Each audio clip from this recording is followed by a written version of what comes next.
पञ्चत्रिंशत् दशकं 35 अनुग्रहवैचित्र्यम्। भाग्योदये त्रीणि भवन्ति नूनं मनुष्यता सज्जनसङ्गमश्च त्वदीयमाहात्म्यकथाश्रुतिश्च यतः पुमास्त्वत्पदभक्तिमेति ततः प्रसीदस्यखिलार्थकामान् भक्तस्य यच्छस्य भयं च मातः क्षमां कृतागः सुकरोषि चार्योः अन्योन्यवैरं शमयस्य नीहा दुष्कीर्तिभीत्या पृतया कुमार्या त्यक्तं तटिन्यं सुतमर्कलब्धं सम्प्रार्थिता त्वं परिपालयन्ति प्रादर्शयस्वं करुणाप्रवाहम् सुतान् कुरुक्षेत्ररणे हतान् स्वान् दिदृक्षवे मातृगणाय कृष्णः सम्प्रार्थितस्त्वत्करुणाभिषिक्तः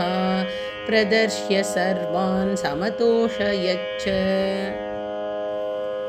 वणिक्सुशीलः खलु नष्टवित्तो व्रतञ्चरन् प्राङ्नवरात्रमार्यः त्वां देवी सम्पूज्य दरिद्रभावात् मुक्तः क्रमाद्वित्तसमृद्धिमाप देवद्रुहो देवि रणे त्वयैव दैत्या हता गर्हितधर्मशास्त्राः प्रह्लादमुख्यान् असुरान् स्वभक्तान् देवांश सन्त्यक्तरणानकार्षीः पुरन्दरे पापतिरोहिते तत् स्थानाधिरूढान्नुहशात् स्मरार्तात् भीता शची त्वां परिपूज्य दृष्ट्वा पतिं क्रमाद्भीतिविमुक्तिमाप शप्तो वसिष्ठेन निमेर्विदेहो भूत्वापि देवी त्वदनुग्रहेण ज्ञानं परं प्राप निमेः प्रयोगात्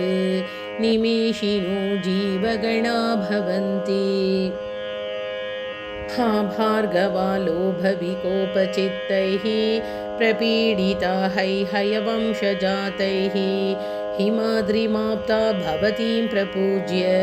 प्रसाद्य भीतेः खलु मुक्तिमापुः दस्रो युवानं च वनं पतिं च समानरूपान् अभिदृश्य मुग्धा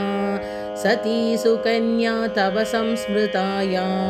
भक्त्या प्रसादात् स्वपतिं व्यजानात्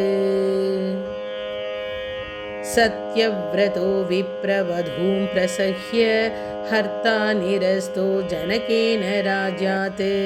वसिष्ठशब्दोऽपि तव प्रसादात् राज्येऽभिषिक्तोऽथ दिवं गतश्च हा हा हरिश्चन्द्र नृपो विपत्सु मग्नः शताक्षीं परदेवतां त्वां संस्मृत्य सद्यस्वविपिन्निवृत्तः कारुण्यतस्ते सुरलोकमाप अगस्त्यपूजां परिगृह्य देवी विभासि विन्ध्याद्रिनिवासिनी त्वं द्रक्ष्ये कदा त्वां मम देहि भक्तिं कारुण्यमूर्ते सततं नमस्ते। ॐ श्रीमात्रे नमः।